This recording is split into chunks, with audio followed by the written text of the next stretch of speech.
Alhamdulillah, pada hari Senin tanggal 4 April 2016 kemarin, yaitu Gerakan Masyarakat Jakarta yang diikuti oleh para habaib, para ulama, para tokoh, baik tokoh agama maupun tokoh kedaerahan yang ada di Jakarta ini. Kami mendatangi kantor KPK dalam rangka untuk menanyakan kembali kepada KPK tentang laporan kami ke KPK terkait dugaan korupsi yang dilakukan oleh Ahok. Jadi perlu saya sampaikan bahwa pada bulan November tahun 2015 kami pernah datang ke kantor KPK dengan membawa yaitu hasil daripada laporan yang dilakukan oleh BPK tentang di mana BPK menyatakan dalam laporannya bahwa Ahok terlibat di dalam kerugian negara yang mencapai 1,8 triliun. Nah, setelah itu kami sempat dialog dengan BPK dan kami mendapatkan data-data dari BPK. Ini temuan resmi sebuah lembaga resmi negara. Nah, dari situ kami laporkan ke KPK di bulan November. Nah, setelah itu kami datang di bulan Desember, kami datang di bulan Januari untuk meminta apa sih proses yang sudah dilakukan oleh KPK menyangkut daripada laporan kami.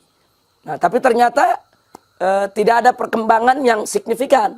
Nah, akhirnya kami putuskan di tanggal 4 April kemarin untuk kami turun bersama ribuan umat Islam.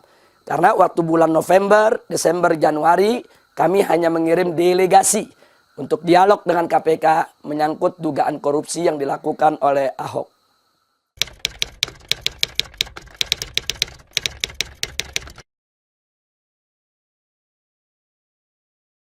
Jadi memang sesuai dengan jadwal yang sudah kami koordinasikan dengan pihak kepolisian, kami datang ke KPK sekitar pukul 8 pagi. Nah, di situ kita sudah punya koordinasi dengan aparat kepolisian dari beberapa hari sebelumnya agar diinformasikan ke pihak KPK bahwa hari Senin kami mau datang, kami ingin menyampaikan aspirasi kami dan kami minta supaya mereka menerima kami dengan baik walaupun sebentar. Nah, setelah kami diterima, kami bisa membubarkan diri daripada aksi tersebut. Tapi pada kenyataannya pada hari itu jam 8 pagi kami datang, menurut laporan aparat keamanan, belum ada satupun pimpinan KPK yang hadir di kantor KPK. Nah, kami sabar menunggu sampai jam 9. Nah, kemudian jam 9 kami dapat laporan lagi dari aparat keamanan bahwa pimpinan KPK sudah ada beberapa yang datang, tapi mereka tidak bersedia untuk menerima kami. Padahal kami ini yang datang ada kiai-kiai sepuh, ada pimpinan-pimpinan ormas, ada tokoh-tokoh, bahkan ada juga salah satu pimpinan MUI. Nah, di sini kami yakinkan kepada aparat kepolisian bahwa tidak bisa tidak, bahwa perwakilan daripada peserta aksi ini harus diterima oleh KPK. Nah, karena KPK itu kan digaji oleh rakyat, gedungnya dibangun juga dengan dana rakyat. Masa sih KPK nggak mau terima laporan rakyat? Nah, kemudian pihak kepolisian membantu kami terus melobi. Nah, pada akhirnya kami mendapatkan informasi yang sangat tidak baik. Itu sekitar jam 10-an bahwa KPK tetap berkeras tidak mau menerima. Dan mereka sudah diberitahukan, ini kalau tidak diterima, dikhawatirkan akan terjadi chaos, terjadi bentrok antara pendemo dengan polisi. Nah, tapi ada oknum mereka mengatakan, ya itu kan tugas polisi untuk mengamankan. Nah, ini terus terang kami tersinggung. Kami merasa pernyataan semacam itu ingin mengadu domba rakyat dengan aparat keamanan. Nah, tentu kami tidak terima. Nah, akhirnya kami tetap berkeras meminta bantuan Polda Metro agar melakukan pendekatan kepada KPK untuk menerima kami. Nah, pada awalnya KPK tetap berkeras. Sampai setengah 11 KPK masih belum mau menerima kami. Nah, kemudian apa yang terjadi? Yang kami khawatirkan mulai terjadi, yaitu masa yang hadir mulai panas, mulai kecewa, mulai tersinggung. Yang tadinya kita tertib tidak menutup jalan, akhirnya masa pendemo mulai menutup jalan. Bahkan anak-anak mudanya mulai maju ke depan. Kemudian mulai ada provokasi-provokasi untuk menyerbu kantor KPK, menduduki kantor KPK. Sementara dari pihak kepolisian pun langsung bangun dengan memakai tameng-tameng. Jadi nyaris terjadi chaos. Nyaris terjadi chaos. Akhirnya kita cukup kewalahan, kalang kabut untuk meredam daripada kemarahan massa. Nah kemudian entah bagaimana kita minta bantuan Polda. Karena di tingkat Polres tidak berhasil menjembatani. Akhirnya dengan bantuan Polda, KPK mau menerima daripada delegasi. Semula mereka hanya mau menerima 2 orang. Tapi kami minta tidak boleh 2 orang, harus lebih. Hanya mereka izinkan 5 orang. Tetap kami berkeras, tidak boleh 5, setidaknya 10 orang. Dan akhirnya terjadi kesepakatan jam 11 siang, mereka menerima kita sebanyak 10 orang. Nah 10 orang ini ada Kiai Haji Khalil Ridwan, kemudian ada Kiai Haji Fahrozi Ishak, ada Kiai Haji Muhammad Al-Khattab, kemudian ada Kiai Haji Ahmad Qurtubi. Jadi banyak tokoh-tokoh termasuk juga Kiai Haji Lutfi Hakim pimpinan FBR. Nah kami masuklah ke dalam ruangan yang sudah disediakan oleh KPK. Tapi ingat tolong dicatat ini hampir chaos ini. Gara-gara sikap KPK yang terlalu meremehkan. Yaitu daripada pertemuan dengan para tokoh, para ulama dan para habaib. Nah, singkat cerita di dalam ruangan sempit yang disediakan oleh KPK tersebut. Begitu pimpinan KPK itu hadir, mereka langsung mempersilahkan kami untuk menyampaikan aspirasi dengan gaya-gaya yang kurang terhormat, kurang bermartabat. Artinya kurang bisa menghargai para tokoh, para ulama. Nah, saat itu saya potong pembicaraan, saya katakan kepada pimpinan KPK, sebelum kita mulai dialog menyampaikan aspirasi, kami minta penjelasan dulu. Kenapa kami tadi tidak diterima dari jam 8 pagi sampai jam 11. 3 jam kami dijemur. 3 jam para ulama, para kiai, para sepuh itu dijemur di bawah terik matahari. Bahkan perlu saya informasikan kepada para pemirsa Rasil dimanapun Anda berada. Sampai-sampai ada seorang tokoh, yaitu Ustadz Mas Hadi, mantan anggota DPR RI dari fraksi PKS. Orang yang dulu waktu jadi anggota DPR sangat jujur, anti korupsi. Orangnya luar biasa. Orangnya jujur, baik, berani, dai, ustadz. Dan beliau usianya juga sudah sepuh. Nah karena dijemur di bawah terik matahari 3 jam, akhirnya beliau pingsan. Sampai akhirnya dibawa ke rumah sakit, sampai masuk ICU. Ada gangguan yaitu di saraf di otaknya. Dan sampai saat ini masih dirawat di Rumah Sakit Pusat Otak Nasional yang ada di Jakarta. Nah ini kan satu hal yang tidak baik. Nah kenapa kok bisa dibiarkan begitu sampai 3 jam. Makanya kami tanya, secara baik-baik kita tanya. Nah, tapi ternyata jawaban KPK tidak memuaskan. Mereka coba berbelat-belit dengan mengaku kami sudah dari jam 7 di sini. Nah, itu kita bantah karena laporan polisi sampai jam 8 Anda ini belum ada. Jadi kalau Anda katakan Anda sudah datang jam 7, ini bagaimana ceritanya? Tapi baiklah, katakanlah mereka sudah datang jam 7. Lalu kenapa jam 8 kami datang kok mereka nggak mau terima? Kan beberapa hari sebelumnya sudah diinformasikan oleh pihak kepolisian. Kalau kami mau datang. Nah, akhirnya jawabnya berbelat-belit. Kemudian mengatakan kita punya prioritas lain. Seolah-olah ini turunnya kita tidak prioritas. Nah, dan seterusnya dan seterusnya. Akhirnya kita tidak terima. Kita marah besar. Saya katakan Anda ini digaji oleh rakyat. Gedung ini dibangun oleh uang rakyat. Jadi kalau Anda tidak mau menerima ini para ulama, para habaib yang dikawal oleh ribuan umat Islam, Anda sudah meremehkan. Nah, kemudian dia bicaranya lebih tinggi, ya kita bentak.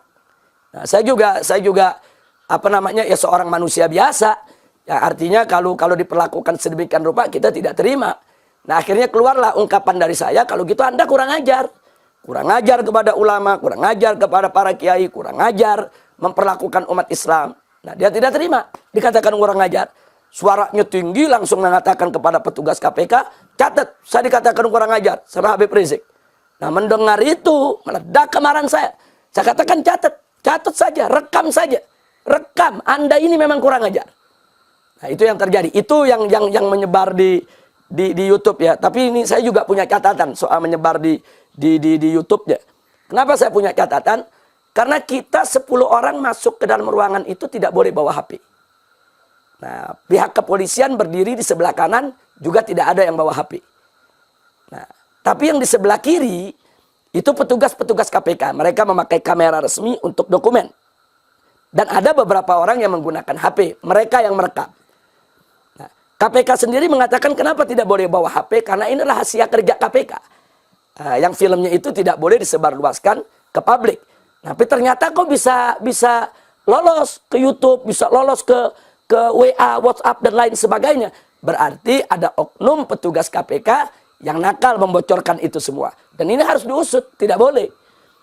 Dan kita tahu pengambilan itu kan dari sebelah kiri. Berarti memang dari petugas KPK yang mengambil film itu, entah ada niat apa. Nah, mereka menyebarluaskan daripada film tersebut, dan itu pun dipotong. Yang dikeluarkan pada saat saya marah saja. Nah, tapi pada saat kita berargumentasi, mereka tidak keluarkan. Singkat cerita, setelah kita menyampaikan aspirasi dan lain sebagainya, kita sampaikan kepada pimpinan KPK sejumlah nasihat. Bahwa supaya mereka tahu bahwa mereka ini adalah petugas negara, pejabat negara yang digaji oleh rakyat, yang gedungnya dibangun oleh uang rakyat, mereka harus menghormati rakyat. Rakyat sekecil apapun yang datang melapor ke KPK, mereka harus layani. Di KPK itu kan petugas bukan 1-2 orang. KPK itu punya petugas banyak. Nah, mereka bisa delegasikan wewenang untuk bisa menerima rakyat yang ingin melapor ke KPK. Dan kita ingatkan dulu di zaman Pak Ruki, di zaman Pak Bambang Wijonarko, di zaman Pak Abraham Samad, mereka-mereka itu selalu menerima. Setiap kita nih demo di KPK bukan baru sekali, sudah belasan bahkan puluhan kali. Nah, di sana kita diterima oleh beliau-beliau. Bahkan dulu kalau Pak Bambang atau Pak Abraham Samad atau Pak Ruki itu kalau sudah terima delegasi yang namanya kiai, ulama, itu diterimanya di ruang besar. Kemudian disediakan kursi banyak. Kadang-kadang mereka tanya, ada berapa delegasi? Oh, ada 40, masuk semua. Jadi mereka itu betul-betul menghargai para tamu. Nah, kok sekarang terjadi perubahan? Ada apa? Nah, ada apa KPK tidak bisa menghargai daripada para ulama dan para kiai? Nah, sampai-sampai akhirnya kita katakan maaf kepada Pak Saud waktu itu yang menjadi wakil ketua KPK. Maaf Pak Saud, kalau tadi saya terpaksa ini bukan emosi karena sentimen pribadi, tapi ini kan emosi karena perlakuan yang tidak pada tempatnya. Apalagi itu bisa membuat chaos, mengadu domba antara kami dengan pihak kepolisian. Coba kalau terjadi chaos, ada bakar-bakaran, ada pengrusakan. Nah, ini kan hal yang sama tidak kita inginkan. Nah, sampai saya katakan, nah daripada begitu menurut saya, daripada masyarakat yang berkelahi dengan polisi terjadi chaos, lebih baik saya yang berkelahi dengan Anda. Jadi kita berkelahi aja udah 1 lawan 1. Yang penting di sana tidak chaos. Jadi jangan Anda salah paham kenapa kita emosi. Tapi alhamdulillah akhirnya Pak Saud selaku wakil ketua KPK itu mengaku salah dan minta maaf. Dan beliau mengakui memang sebagai seorang pejabat yang digaji oleh rakyat, yang gedungnya dibayar juga oleh rakyat, tidak semestinya marah-marah kepada rakyat. Nah, akhirnya beliau minta maaf dan kita anggap kan sudah selesai. Nah, bahkan selesai kita menyampaikan aspirasi, beliau langsung keluar dari dari kursi mejanya itu, langsung menemui seluruh kiai, berselaman dengan hangat, berselaman juga dengan kita. Dia minta maaf dan dia berkomitmen bahwa kasus Ahok ini tidak akan dipeti eskan. Jadi betul-betul akan digali. Dan kita juga minta jaminan untuk tidak diintervensi oleh pihak manapun. Apakah itu oleh presiden, oleh Menko Polhukam, atau pejabat yang manapun. Dalam ataupun luar negeri. Tidak boleh mengintervensi KPK. KPK tetap harus independen. Dan kita ingatkan juga kepada beliau. Saat dulu KPK dituntut oleh sementara pihak untuk dibubarkan. Nah, itu kan yang bela rakyat. Termasuk tokoh-tokoh GMJ dulu yang datang ke KPK. Bela KPK. Jangan sampai dibubarkan. Lah kok sekarang tokoh GMJ datang malah nggak mau diterima. Nah, mudah-mudahan itu kejadian yang pertama dan terakhir. Agar tidak terulang lagi di masa yang akan datang. Nah, jadi itu yang bisa saya klarifikasi kenapa itu harus terjadi. Dan saya ingatkan kepada mereka yang melempar itu film ke YouTube, bahwa mereka telah melakukan kesalahan besar. Karena mereka mengunduh satu pertemuan tertutup dengan KPK, yang itu mestinya dokumen resmi rahasia KPK, yang tidak boleh sembarangan untuk diunduh atau dipublikasikan keluar. Nah, KPK juga mesti introspeksi diri, harus mencari siapa itu petugas yang tidak jujur. Siapa itu yang membocorkan film itu keluar. Kalau bagi saya tidak ada masalah. Kalau film itu tujuannya ingin menghujat saya, kok yang namanya ustadz semacam ini. Nggak, saya tidak ada masalah. yang namanya ustadz sekalipun bisa marah. Bahkan wajib marah kalau diperlakukan dengan tidak adil. Tapi saya juga bersyukur ambil hikmahnya. Dengan itu dimuat di YouTube dan lain sebagainya, orang jadi semakin mau tahu ada apa sih yang terjadi di KPK. Nah, jadi semua orang mau tahu. Akhirnya kita punya kesempatan untuk menjelaskan kepada masyarakat. Kita jelaskan di website, kita jelaskan di mana-mana. Nah, akhirnya orang banyak jadi tahu apa yang terjadi. Termasuk Rasil ikut bertanya juga, apa sih yang terjadi? Nah, akhirnya kita jelaskan juga. Ya, jadi kita ambil hikmahnya sajalah. Mudah-mudahan itu kejadian yang pertama dan terakhir.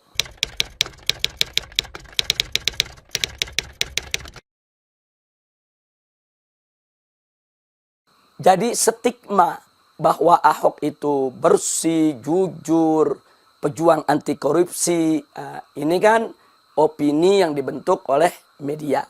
Baik itu media cetak maupun media elektronik. Baik itu radio, televisi, ataupun majalah, koran, termasuk medsos, dan seterusnya.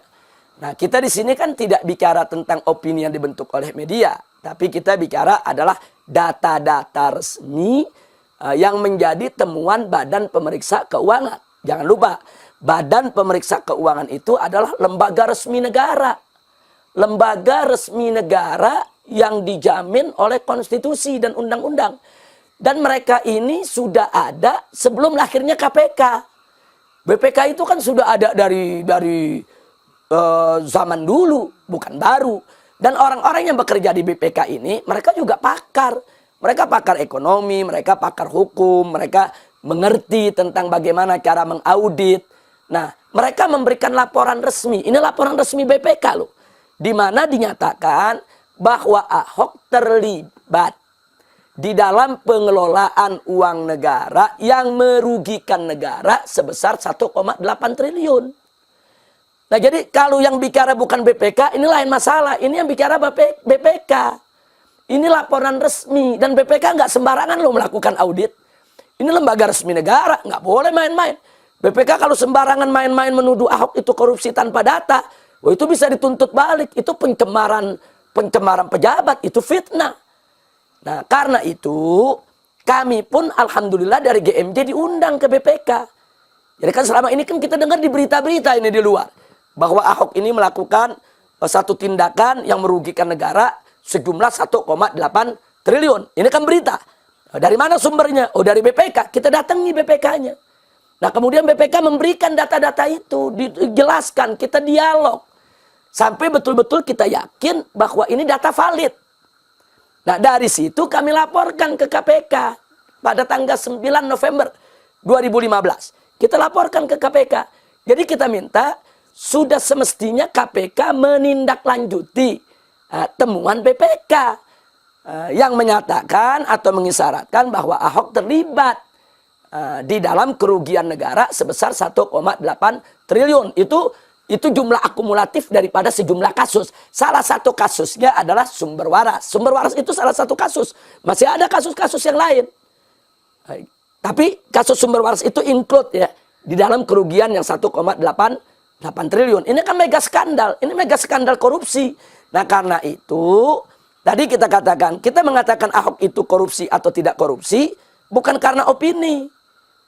Kita nih di GMJ tidak mau itu terpengaruh dengan opini-opini yang dibentuk oleh media, tapi berdasarkan fakta dan data. Nah, setelah kita laporkan ke KPK ternyata tidak ada tindak lanjut. Nah, kita kan bertanya kenapa? Makanya kepada pimpinan KPK kemarin kita katakan, ya Anda umumkan aja secara terbuka, secara resmi. Kalau Ahok bersih, nyatakan bersih. Kalau Ahok kotor, nyatakan kotor.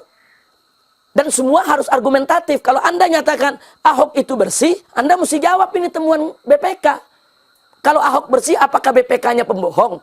Apakah BPK-nya penipu? Apakah BPK-nya itu tukang fitnah? Nyatakan dong ke publik.